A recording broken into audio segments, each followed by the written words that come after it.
Bismillahirrahmanirrahim. Ini kok yang paling banyak ibu-ibu je. Bapak-bapaknya kemana, Bu? Cari nafkah. Apa mancing? Yang jelas ini tanda akhir zaman. Ketika jumlah perempuan lebih banyak daripada jumlah laki-laki. Makanya ibu-ibu kalau anak gadisnya masih ada, segera dicarikan laki-laki soleh. Karena stok laki-laki semakin langka. Apalagi laki-laki soleh. 1, 2, cuma 2 baris. Tuh, sampai 7 baris, Pak. Ya, gini Pak Wahid ya. Ini kayaknya PR abunya Mas Wahid nih ya. PR untuk menghadirkan bapak-bapak lebih banyak nih ya. Baik, bismillahirrahmanirrahim. Alhamdulillahirabbil alamin. Shalatu wassalamu ala Rasulillah wa ala alihi wa sahbihi wa mawalah wa ba'd. Assalamualaikum warahmatullahi wabarakatuh. Innal hamdalillah, pujian yang sempurna hanya milik Allah. Nahmaduhu wa nasta'inuh, senantiasa kita memuji Allah dan memohon pertolongan kepadanya. Wa na'udzu billahi min syururi anfusina, dan senantiasa kita meminta perlindungan kepada Allah dari keburukan-keburukan nafsu kita. Wa min sayyiati a'malina, dan kita juga meminta perlindungan kepada Allah dari keburukan dosa-dosa yang telah kita kerjakan. May yahdihillah, siapa yang diberi petunjuk oleh Allah, fala mudhillalah, maka tiada seorang pun yang mampu menyesatkannya.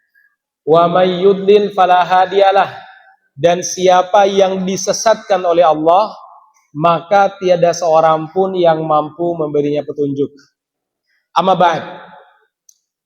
Bapak-bapak, ibu-ibu yang mudah-mudahan dirahmati Allah, tadi mungkin sudah mendengar muqaddimah daripada kajian saya, yaitu namanya ini khutbatul hajah, muqaddimah pengantar khutbatul hajah. Innal hamdalillah, segala puji bagi Allah yang saya baca tadi. Itu langsung dari Kanjeng Nabi Muhammad SAW. Maknanya sangat dalam, bapak-bapak, ibu-ibu. Sampai ada cerita ya. Ceritanya begini. Dulu ada salah seorang ahli sastra, seorang ilmuwan besar kota Madinah. Tapi dulu bukan Madinah namanya. Namanya Yathrib. Apa namanya? Yathrib. Jadi nama kota Madinah biyen namanya Yathrib. Yathrib. Dia sangat terkenal. Suatu waktu dia pergi ke kota Makkah untuk umroh. Saat itu Rasulullah SAW baru saja diangkat sebagai nabi oleh Allah Subhanahu Wa Taala. Dipilih oleh Allah sebagai nabi. Baru saja, mungkin baru 2-3 tahun lah. Ya. Nah, jemaah sekalian yang mudah-mudahan dirahmati Allah Subhanahu Wa Taala.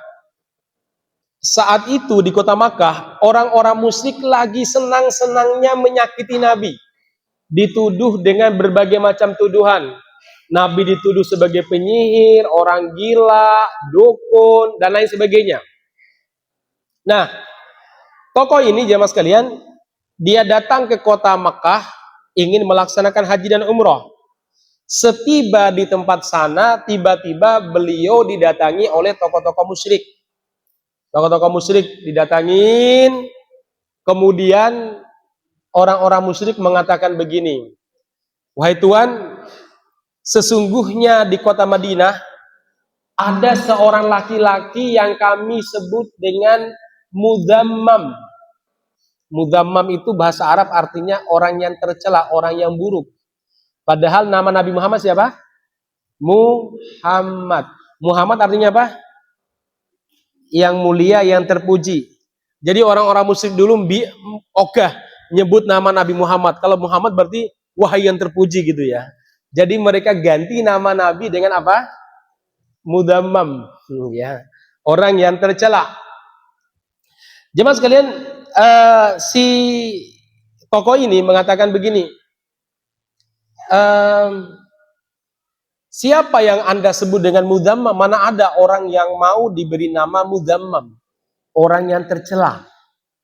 Oh, nama aslinya siapa? Muhammad. yang terpuji. Wah, Nabi bilang, sajane orang-orang musyrik itu memuji saya dan diam-diam ya. Dibilang tidak terpuji, akhirnya terpaksa harus bilang apa? Yang terpuji. Ya. Kan orang nanya kan, siapa tuh yang namanya Mudamam? Itu yang Muhammad nih ya. Siapa yang tercela? Itu yang terpuji ya. Jadi kan sok-sok mereka itu memuji Nabi tanpa sadar.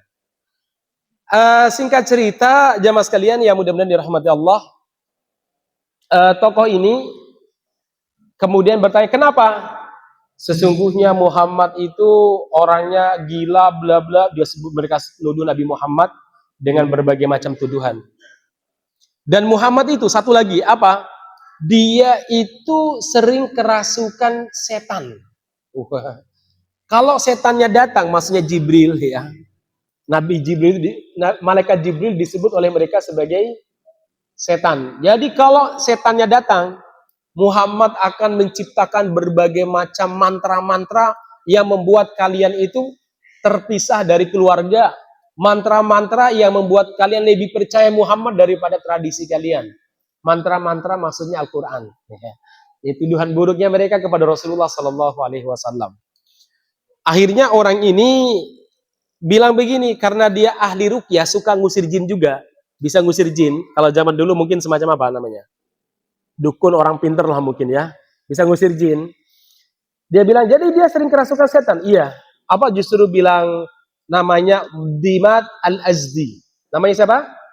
Dimad Al-Azdi. Tokoh ini namanya Dimad.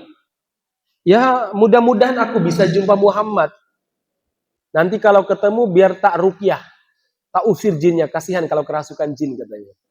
Akhir kata dia berjumpa dengan Nabi Muhammad Sallallahu Alaihi Wasallam.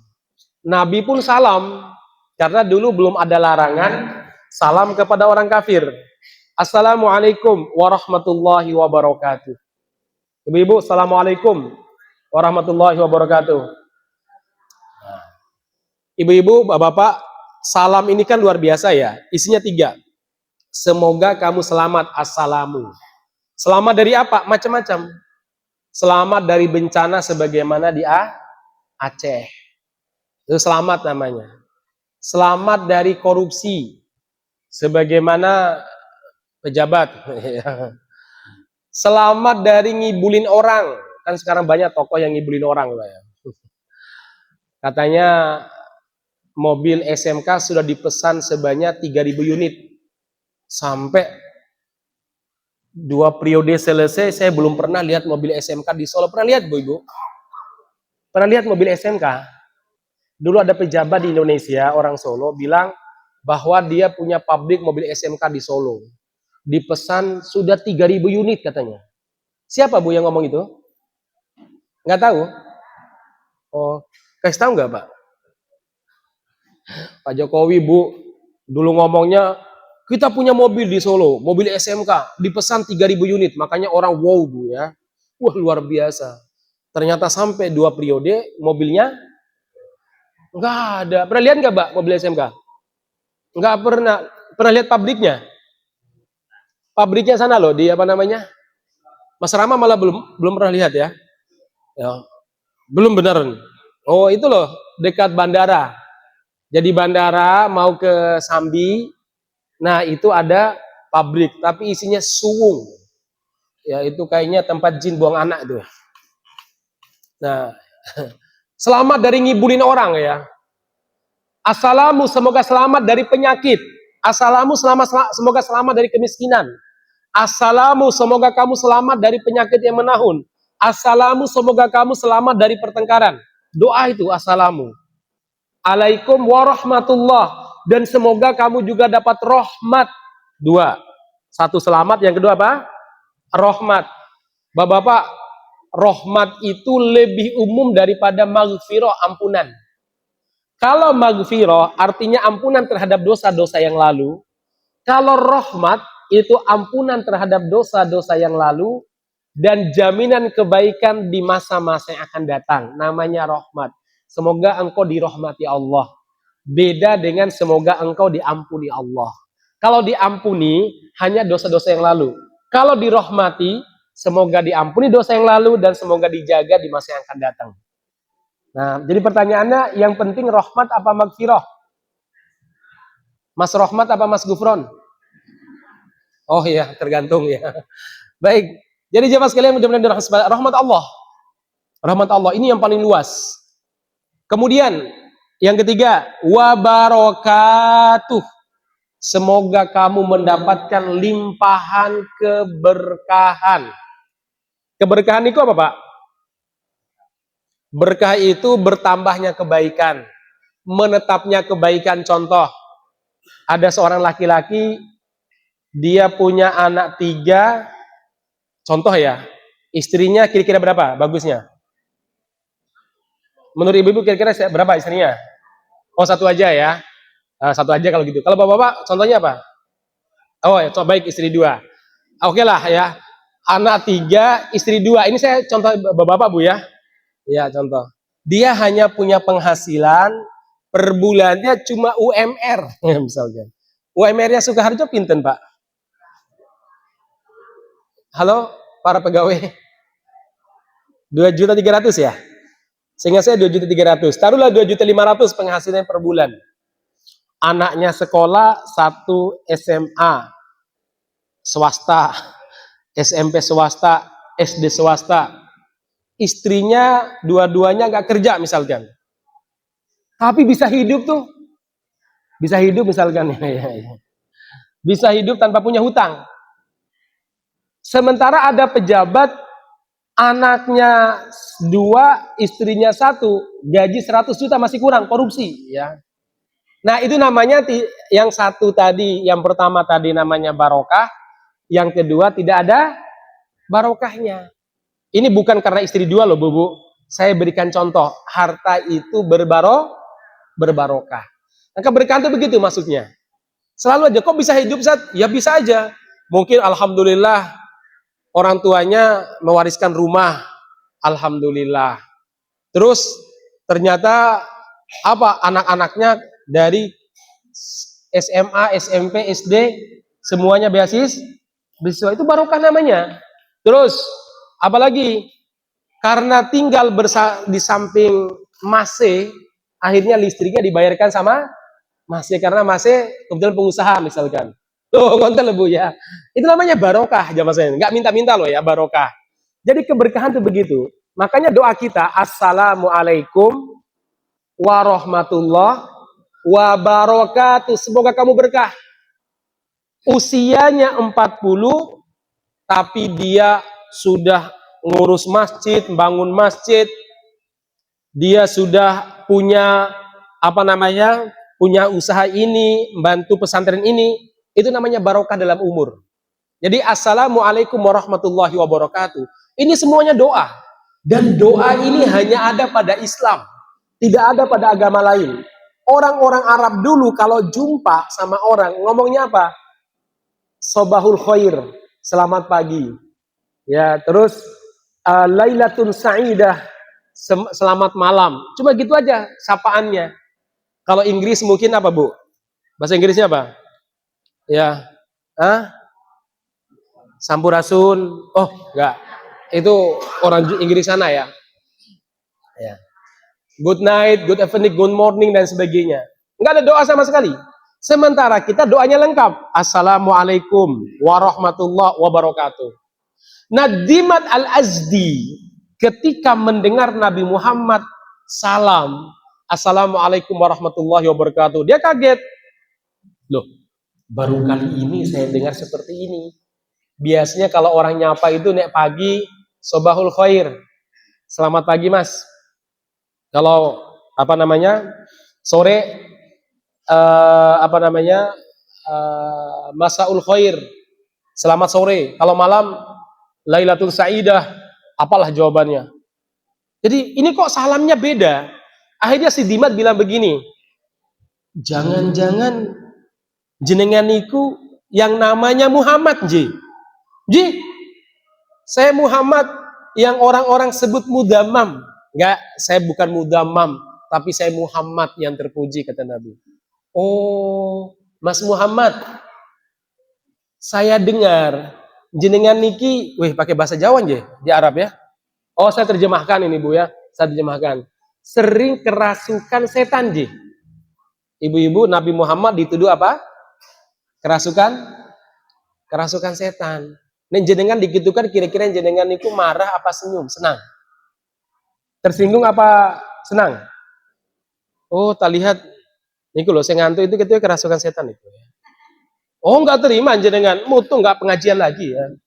Kalau digituin sama ustadz. Iya. Tapi Nabi itu orangnya sabar, beliau senyum. Muhammad, saya dengar kamu itu apa namanya? Sering kerasukan setan dan kamu sering didatangi oleh jin bla bla bla, dia tuduh Nabi Muhammad senyum aja. Kemudian si Dimat mengatakan, Muhammad, ana rajulun yurqi. Saya ini pintar meruqyah, mengusir jin. Mau tak usir jinmu? Wih, sedikit ini Pak ya. Mau tak usir jinmu? Apa jawaban Nabi Muhammad? Pun rampung Mas. Jeh, Bun. Kalau begitu dengarkan saya sekarang, kata Nabi Muhammad. Baik, mau ngomong apa Muhammad? Innal hamdalillah nahmadu. Yang tadi saya ucapkan pertama ya. Innal hamdalillah, segala puji bagi Allah. Nahmadu, segala kita memuji Allah. Wa nasta'inu, kita memohon pertolongan kepada Allah. Wa na'udzubillahi min syururi anfusina, dan kita berlindung kepada Allah dari keburukan nafsu kita. Wa min sayyiati amalina, kita berlindung kepada Allah dari kejahatan dosa-dosa kita. May yahdihillah, siapa yang diberi petunjuk oleh Allah, fala mudhillalah, tidak ada seorang pun yang mampu menyesatkannya. Wa may yudlil, dan siapa yang disesatkan oleh Allah, fala hadiyalah, maka tidak ada seorang pun yang mampu memberinya petunjuk. Asyhadu an la ilaha illallah. Ada yang kaget kayaknya ya. Sengaja. Nah, pagi-pagi ngantuk pripun iku ya. Ya, asyhadu an la ilaha illallah.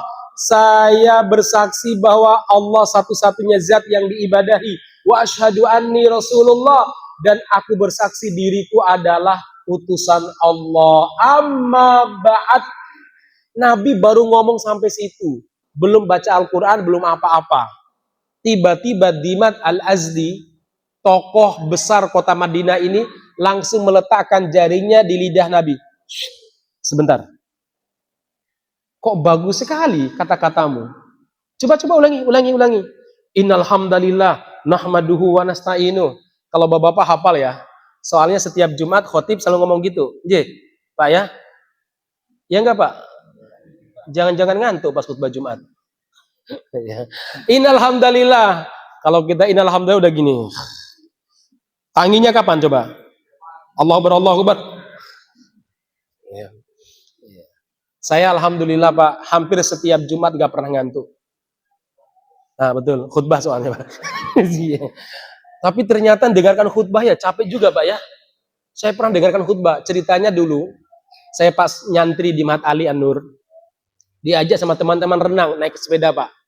Malam dulu belum ada yang punya banyak motor, naik sepeda. Saya Mas Rama juga biasanya. Ya, ini teman lama ini.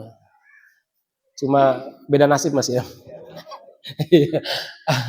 Jadi jamaah sekalian, kita naik sepeda ke Ponggok sana renang. Hari Jumat kan libur biasanya kan, santri-santri kan libur. Saya dulu sering main di main bolanya di lapangan Siwal Pak. Cuma nggak sebagus sekarang, dulu masih jeglok-jeglok. Jadi kalau lari itu kita keseleo. Kenapa? Jatuh jegloknya. Sekarang udah bagus belum?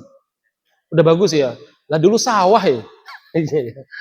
Nah jamaah sekalian, singkat cerita, pulang dari habis renang, kita makannya banyak karena habis renang. Terus kita pulang menjelang Jumat, akhirnya sama teman-teman, Jumatan di daerah sana aja, daerah mana itu? Daerah Ponggok sana. Kita cari, masuklah masjid. Saya nggak lupa masjid mana itu, masuk Jumatan. Ternyata yang khutbah ibu-ibu, mbah-mbah, imamnya udah sepuh. Mic-nya kecil, suara mbahnya cilik. Udah begitu pakai bahasa Jawa kromo inji. Saya ya nggak paham gitu nih ya. Ya saya itu nahan ngantuk ya abot ternyata ya. Ternyata berat ya Pak. Jadi makmum pas sholat Jumat ya. Iya. Nggak tidurnya berat. Baik ya. Singkat cerita jamaah sekalian, orang ini begitu mendengarkan Nabi Muhammad mengatakan innal hamdalillah untuk kedua kalinya, dia bilang apa? Demi Allah, ma hada min kalamil bashar. Ini bukan kata-kata manusia ini. Ini kata-kata yang sangat indah. Muhammad, mbok ulangi lagi. Diulangi oleh Nabi Muhammad 3 kali. Innal hamdalillah nahmaduhu wa nasta'inuhu wa nastaghfiruhu wa nastahdi wa na'udzu billahi min syururi anfusina sampai asyhadu an la ilaha illallah wa asyhadu anna Muhammadar Rasulullah. Apa kata Dimat Al-Azdi, tokoh orang Madinah yang tadi dicuci otaknya oleh tokoh-tokoh musyrik untuk menjauh dari Nabi Muhammad. Ketika mendengar innal hamdalillah dari lisan Nabi Muhammad, apa kata dia? Wallah, demi Allah, innaha la wahyun minas sama. Kata-katamu itu wahyu dari langit. Laisa min kalamil bashar, bukan kata-kata manusia. Asyhadu an la ilaha illallah wa asyhadu annaka rasulullah. Baru dengar innal hamdalillah masuk Islam, Pak. Masya Allah, luar biasa. Itulah kanjeng Nabi Muhammad SAW. Itulah indahnya Islam. Berjumpa saja penuh dengan doa. Assalamualaikum warahmatullahi wabarakatuh. Belum duduknya ibu-ibu di sini. Duduknya duduk di sini tanpa mendapatkan apa-apa, misalkan saking ngantuknya kan tadi malam ngelembur mungkin ya. Sebab tetangga punya kerjaan ya. Itu mungkin. Itu dapat keutamaan luar biasa. Satu, kata Rasulullah, nazalas alaihimus sakinah, diturunkan ketenangan. Orang yang menghadiri majelis taklim di masjid diturunkan ketenangan. Saking tenangnya, baru 10 menit Ustadz ngomong sudah tidur malahan. Tuh, merasakan ya. Terus, 2, wa ghasyiyatuhumur rahmah, dinaungi oleh rahmat. Yang keempat, yang ketiga, wahafatshumul malaikah, dinaungi oleh malaikat, didoakan oleh malaikat. Yang kelima, wadzakarahumullahu fiman indah, Allah bangga-banggakan di hadapan para malaikat. Masya Allah. Jadi datang bapak-bapak, ibu-ibu, duduk selonjoran sendenan ya. Itu udah dapat keutamaan ini. Ngantuk mboten napa-napa, udah dapat keutamaan ini. Ya tapi jangan ngantuk ya. Jadi dapat keutamaan. Masya Allah, ini indahnya menjadi seorang muslim. Sampai kata Rasul itu, muslim semuanya baik. Kalau ditimpa musibah, mungkin kesandung, dapat pahala kalau dia sabar. Kalau dapat kebaikan, contohnya misalkan tehnya double misalkan ya. Kalau dia bersyukur dapat pahala juga. Mukmin itu indah sekali ya mas kalian. Indah sekali menjadi seorang mukmin. Cuma ibu-ibu, bapak-bapak sekalian yang mudah-mudahan dirahmati Allah, untuk menjadi seorang muslim sejati sampai kita wafat, iman kita terus tetap, itu butuh perjuangan. Apalagi di akhir zaman, banyak sekali fitnah-fitnah yang menimpa seorang mukmin. Banyak sekali. Mungkin kalau bapak-bapak, ibu-ibu yang sudah sepuh nggak begitu merasakan. Yang paling dikhawatirkan anak-anak kita aja mas kalian. Anak-anak kita betul. Banyak sekali fitnah hari ini. Rasulullah menggambarkan dalam sebuah hadis, fitnah yang dihadapi oleh seorang muslim itu kakitoi al-lailil mudlim, seperti potongan malam yang gelap gulita. Seperti jam 6 sore mulai gelap, kalau di Tawangmangu misalkan ya. Jam 8 malam sudah mulai gelap, taruhlah misalkan di perkemahannya Kalisoro tuh ya, nggak ada lampu. Jam 10 malam udah menggulita, jam 11 malam menggurita. Begitulah kondisi kaum muslimin di akhir zaman. Melihat kebenaran itu gelap. Iki sakjane tukang lawak apa kiai toh gitu ya. Kok isinya dari pertama ngisi sampai akhir lawak terus, nggak ada dalilnya sama sekali misalkan ya. Ini kira-kira pejabat atau tukang dongeng. Ada pejabat yang mengatakan bahwa kejadian di Aceh, banjir Sumatera itu, Aceh, Sumatera Utara, Sumatera Barat, itu hanya rame di media sosial, cuma ngeri di medsos. Hakikatnya tidak katanya. Henten ngomong ngonten, Pak. Ada lagi yang mengatakan bahwa kayu gelondongan itu bukan hasil tebangan, tapi hasil dibawa sama banjir. Jadi pohonnya masih berdiri, terus dibawa sama banjir, terus jadi kayu gelondongan. Pinter ya banjirnya ya. Wah. Langsung daun-daunnya langsung habis, batang-batangnya langsung habis dan kering. Ya, warnanya kering seperti sudah ditebang berapa? Ya, 3 bulan, 4 bulan. Ini banjir luar biasa berarti. Ini yang ngomong pejabat loh Bu ya. Jangan ya. Kalau nggak mau bantu ya nggak usah ngomong banyak lah. Lah sekarang bantuan dari luar negeri mau datang. Apa coba kata Menteri Luar Negeri? Bantuan luar negeri kalau diberikan kepada rakyat Aceh tetap dikenakan pajak bea cukai. Nah bantuan loh Pak. Saya sampai gede-gede ini bantuan kok dikenakan pajak itu pripun ya. Padahal kita ini serba pajak loh Ibu. Negara kita negara kaya sebenarnya. Saya nggak tahu kok bisa semiskin ini. Kaya sebenarnya. Saya itu udah keliling Indonesia, mulai dari Sumatera Aceh yang kemarin banjir, sampai ke Sulawesi, sampai ke Manado sana. Saya belum Papua aja belum nih ya. Sebentar lagi insya Allah Papua ya. Itu kaya banget Indonesia itu, kaya sekali. Belum ada negara, setahu saya ya, yang sekaya Indonesia itu kayaknya nggak ada deh Bu. Tambang di Indonesia lengkap. Apa coba yang nggak ada? Minyak ada, minyak goreng di atas, minyak bumi di bawah. Iya nggak Pak? Sampai di Kalimantan Pak, di daerah mana namanya? Balikpapan itu ada beberapa wilayah. Kalau di aspal itu paling bertahan 2-3 bulan. Setelah itu aspalnya rusak. Tahu nggak kenapa Pak? Tanahnya gerak. Kenapa tanahnya gerak? Di bawahnya ada kandungan batu bara. Jadi nggak bisa ajek. Di mana namanya? Di Kalimantan. Saya pernah ke sebuah daerah dekat Borneo. Borneo apa namanya? Iya. Barito, Sungai Barito.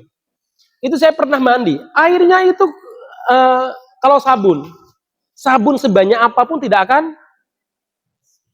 akan berbusa. Saya tanya, ini apa?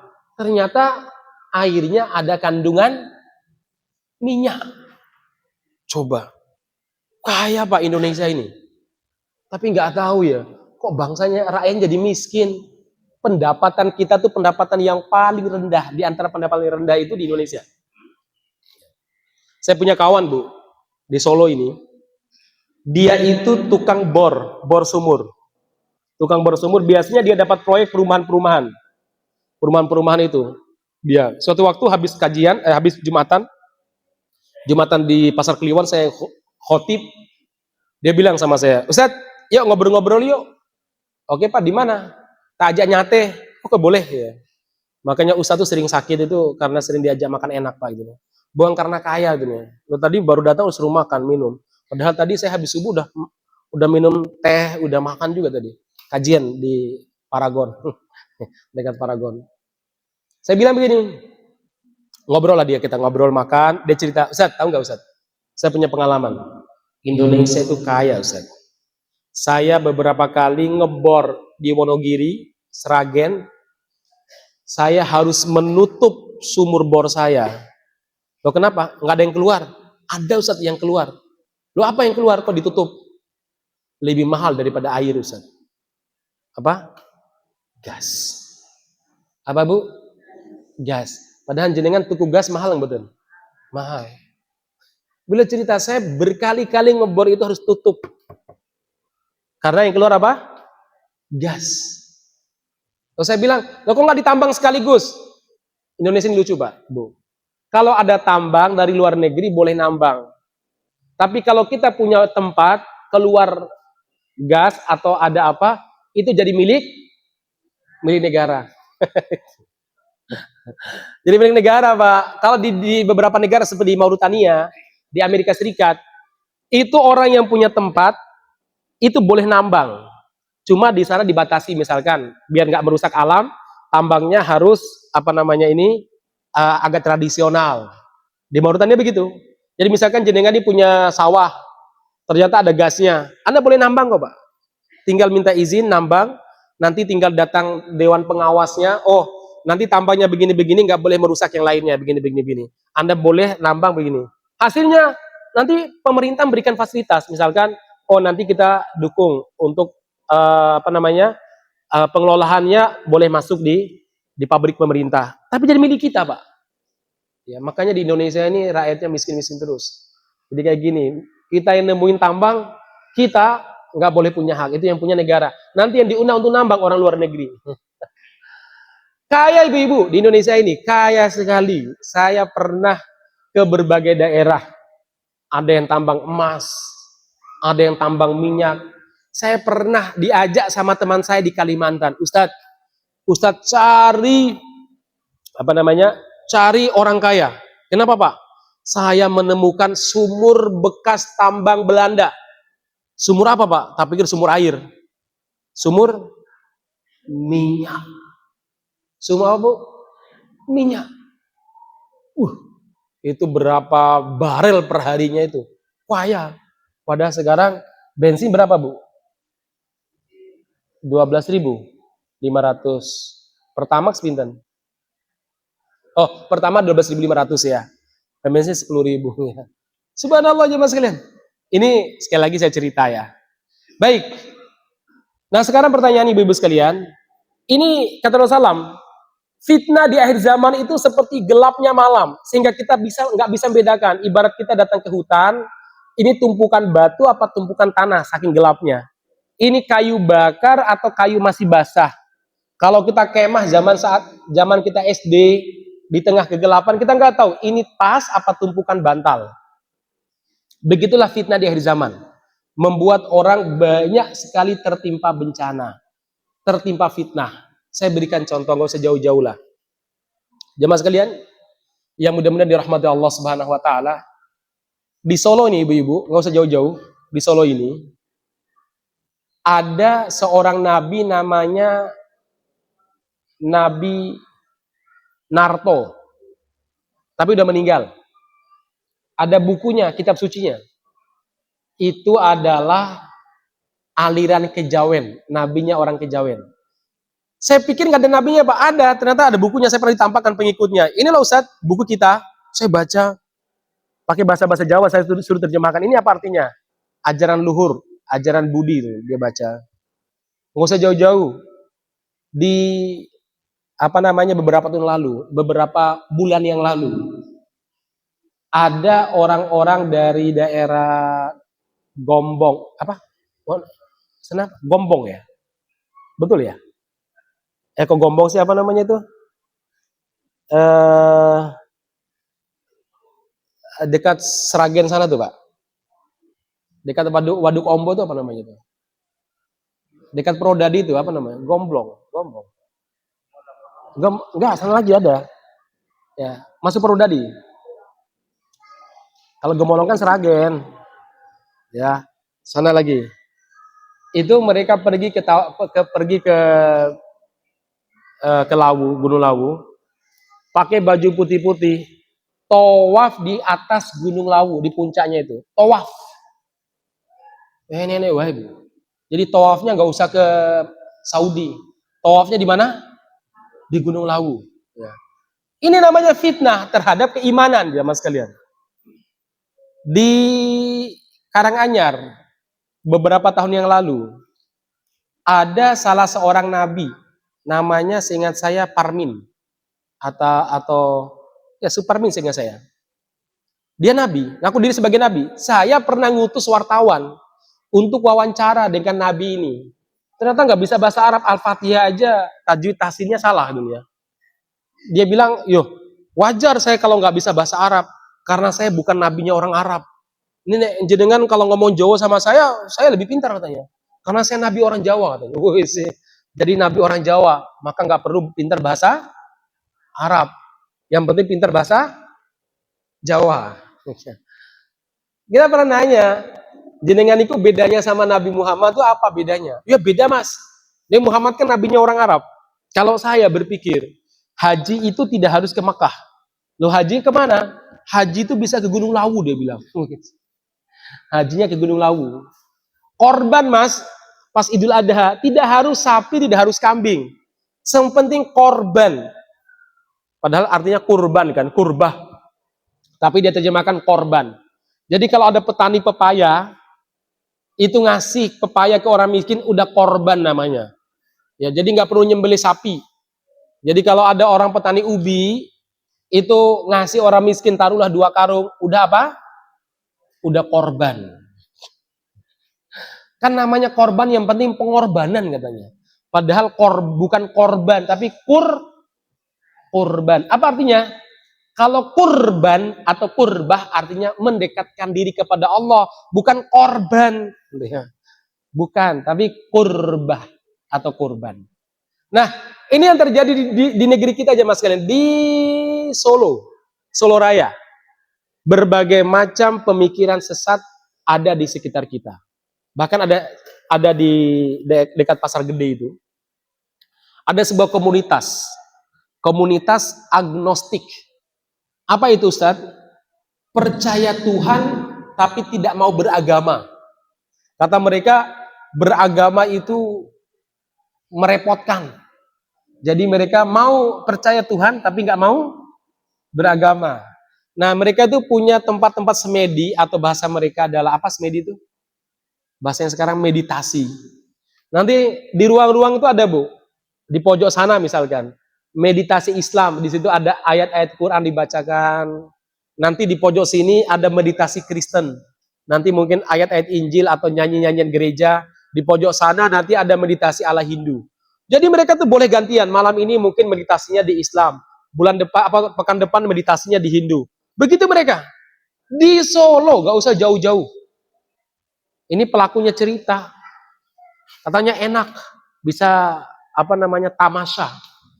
Bisa pariwisata agama gitu nih. Jadi pekan ini kalau kita kan pengajian. Kalau mereka meditasi. Pekan ini saya meditasi Islam. Besok pekan depan saya ingin meditasi Hindu. Itu ada di negeri kita, di kampung kita, di Indonesia, di Solo. Ibu-ibu, ini baru dari sisi agama. Fitnah yang luar biasa. Dari akhlak, mengerikan sekali. Konon menurut data Solo Baru itu termasuk jumlah HIV tertinggi di Solo. Di Solo yang kemudian katanya kemarin sekarang udah dikalahkan sama Klaten. Kenapa? Karena termasuk banyak kaum LGBT. Ibu-ibu pernah dengar LGBT, Bu? Itu wedangan apa, Bu? Jajanan pasar aja. Oh, mboten ya. LGBT itu lesbi, gay, biseksual dan transgender. Orang banci, laki-laki ganteng suka sama laki-laki cantik. Itu namanya LGBT. Perempuan cantik suka sama perempuan gagah. Itu namanya LGBT. Jadi tongkat suka tongkat. Paham maksudnya? Tomat senang tomat. Ya. Ini banyak. Saya suatu waktu diceritakan oleh teman saya di salah satu mall di Solo Baru. Saya nggak tahu apakah di Hartono, Pakuwon, apakah di sampingnya di Depak itu. Itu cerita teman saya ini. Dia mau ke WC, tapi ada seorang mas-mas lebay gitu, mas-mas apa namanya? Apa Mas Rama? Mas-mas bencong gitu. Itu bingung Pak. Aku mau masuk mana ya? Ini perempuan, ini laki-laki. WC ku sing ndi nih. Cari WC aja susah gitu ya. Kalau dia masuk laki-laki dia merasa diri bukan laki-laki.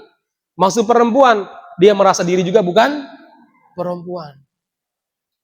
Saya pernah suatu waktu juga lagi makan di Solo Baru bersama istri saya. Itu ada mas-mas datang, tampan, gagah, mentekol Pak. Mentekol badannya atletis lah. Kalah Mas Rama ini ya. Wah, sampai saya bilang, Mi, ini kayaknya nge-gymnya sehari bisa 3 jam, 4 jam. Badannya bagus. Iya ya. Ditanya, 3 orang sih, atau 4 orang ya. Ditanya sama pelayan. Nanya, Mas, minumnya apa? Jawabannya apa coba? Aku, astagfirullah, saya dalam hati. Ternyata mas-mas cantik ternyata. Tak pikir mas-mas gagah gitu loh. Ibu-ibu itu sudah banyak di Solo yang disebut dengan LGBT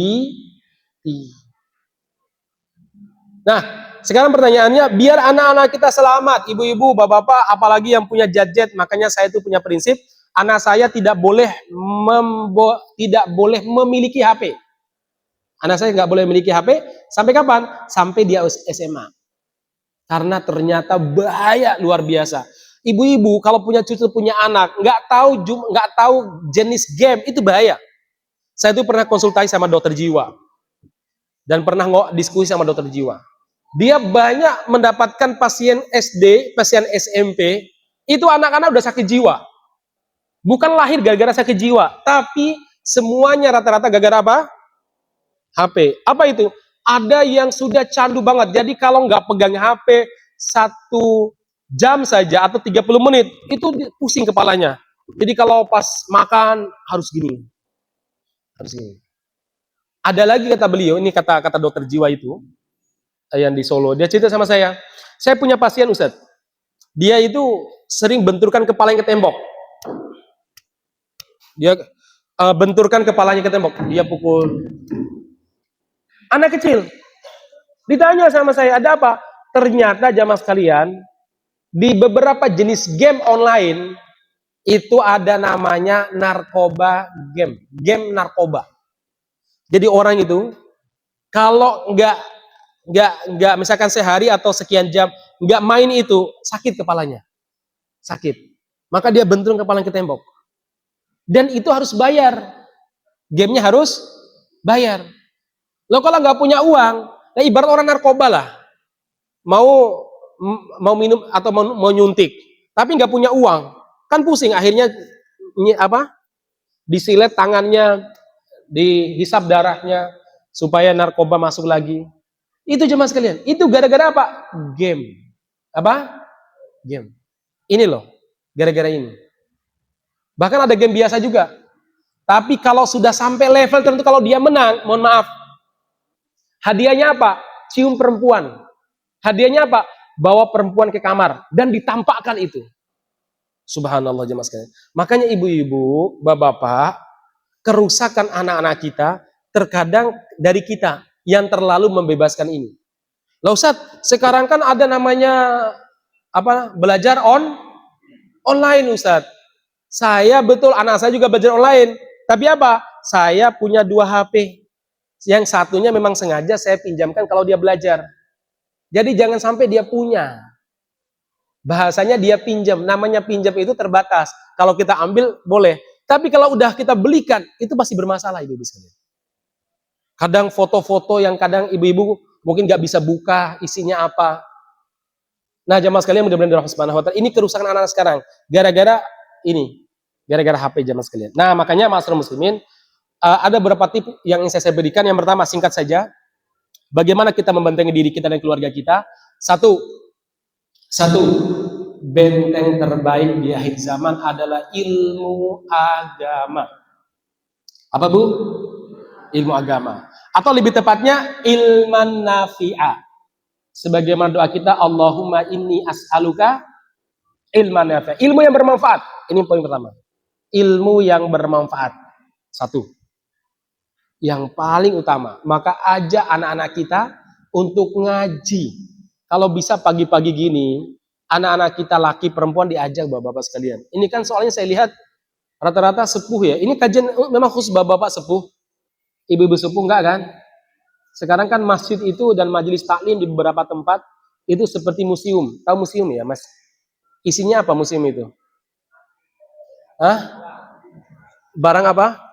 Oh, barang antik. Jangan bilang tuang lah Pak. Kita ajar anak kita, ini ilmu yang nafiah. Satu. Yang kedua, apa yang bisa dilakukan hari ini? Memperbanyak amal soleh. Karena amal soleh itulah yang akan membentengi keluarga kita. Kita nggak tahu. Mungkin anak kita selamat dari narkoba gara-gara tahajud kita. Anak kita selamat dari pergaulan bebas karena apa? Gara-gara sedekah rutin kita tiap Jumat. Mungkin anak-anak kita yang kerja di luar kota selamat dari pemerkosaan, selamat dari pergaulan bebas dan sebagainya. Gara-gara apa? Gara-gara ibunya setiap ada infak penggalangan dana, contohnya untuk Sumatera atau Palestina, dia infak misalkan. Maka sekali lagi amal soleh yang dikerjakan oleh kita akan menjaga kita dan anak-anak kita. Menjaga kita dan anak-anak kita. Banyak contoh terkait masalah itu. Dulu ada salah seorang ulama, kalau dia ngantuk saat tahajud, dia akan sholat di kamar anaknya. Sambil melihat anaknya, dia bangun lagi. Apa dia bilang? Ya Allah, jadikanlah sholatku sebagai alat untuk menjaga anakku. Ya Allah, aku nggak mampu mengawasi mereka. Kalau aku sudah meninggal, aku nggak bisa lagi melihat mereka. Aku serahkan kepada kamu. Jadikan sholat tahajudku ini sebagai sebab mereka dijaga oleh Engkau, ya Allah. Ini dua. Yang terakhir. Yang terakhir. Apa yang terakhir? Yang pertama tadi apa? Ilman nafi'ah. Yang kedua apa? Amal soleh. Halo? Ini sudah hilang fokusnya ya? Ini kayaknya sudah pengen segera di Car Free Day atau mungkin persiapan walimahan aja ya. Oke, kita persingkat. Satu apa tadi? Ulangi, satu. Dua. Tiga. Oh, belum, betul ya. Yang ketiga adalah bersahabat dengan orang-orang baik. Harus memiliki komunitas yang baik. Alhamdulillah di Siwal, tadi saya tanya, minimal kajian desa ya. Kajian desanya sudah ada 2, Ahad Pon sama Ahad Kliwon. Alhamdulillah ibu-ibu sekalian. Dan saya yakin, Pahing? Sudah juga Alhamdulillah. Dan saya yakin terutama di Siwal Waru ini, sudah banyak kajian-kajian di masjid. Karena dulu saya juga ketika jadi santri, sering keliling masjid. Alhamdulillah. Ini berarti apa? Adanya masjid, adanya pengajian, adanya pesantren-pesantren di Siwal, berarti pertanda Allah menghendaki kebaikan bagi warga Siwal. Ya insya Allah begitu. Ya karena banyak orang-orang soleh itu akan mempengaruhi kebaikan di sekitar kita. Saya kira demikian. Ternyata sudah hujan. Mohon maaf kalau ada hal-hal yang kurang berkenan. Kayaknya sih kalaupun saya tutup nggak mungkin langsung pulang kan? Karena hujan. Je Bu ya.